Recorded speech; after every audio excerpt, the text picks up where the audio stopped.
Welcome.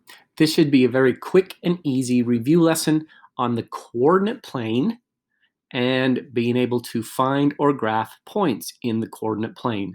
The coordinate plane is basically just a flat surface that's divided into four quadrants. We have an x-axis that is this horizontal line. X, by the way, is always horizontal. Y-axis, which is the vertical line in the middle, and then we grid it off. And we increase by 1, 2, 3, 4 going to the right, and -1, -2, -3 going to the left.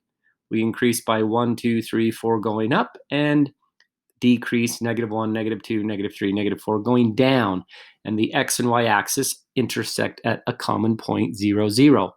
And that's the thing that we want to remember, is that we are talking points. Points are always represented in the coordinate plane by two values, an x value and a y value. And the x value always comes first. So when it asks, what are the coordinates of point S? First thing is, obviously, you should need to be able to find S. S is right here. And you got to think about, it has two values associated with it. It has a horizontal position, which is, where is it positioned horizontally? Well, it's positioned at 5 horizontally. Then it also has a vertical position. Where is it positioned vertically? And vertically, it's not moved up or down. It's along this x-axis, has a y value of 0.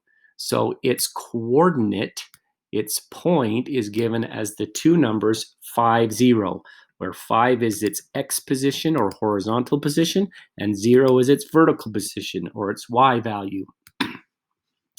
Now I'm going to go a little bit faster.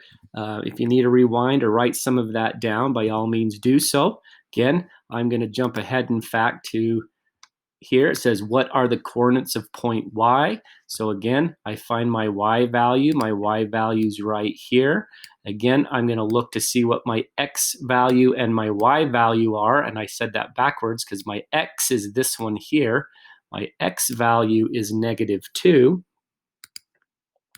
And my Y value, which is this one over here, is -4. So I'm at -2, -4. And we can do fractions, decimals, half points, and there's nothing wrong with that. If I was to have an x value of -2.5, that means I want to come this direction, 2.5, and then a y value of -1/2 means I need to come down 1/2. So my y value's down 1/2, my x value's -2.5. It's this point F. So I click on point F. Okay, again, jumping ahead. Now we're asked to graph a point. So again, I'm just going to go to an x value of -1. That means I go over 1 to the left, and then I go up 5 to make sure I have this point here, which its x value, as I look straight down, is -1, and its y value, as I look over to the y-axis, is 5. Again, it'll eventually get us to graph, I believe, 2 points, and there's nothing wrong with graphing 2 points, and it even has decimals. So again, the first point has an x value of 3, so I go over 3 to here, but its y value is -0.5, so I need to come down to -0.5. I'm halfway in between 0 and -1. And then the other point is at -5, -2, so that means I have to go left to -5, down to -2.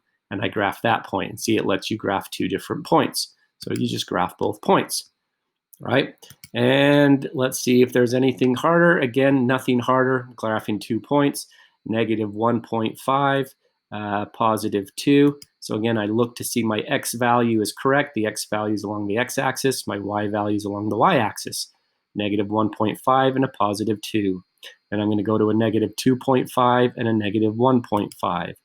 That's over 2.5, and it's down 1.5 to that point right there. If you have any questions, please bring them to class, and I will explain it again.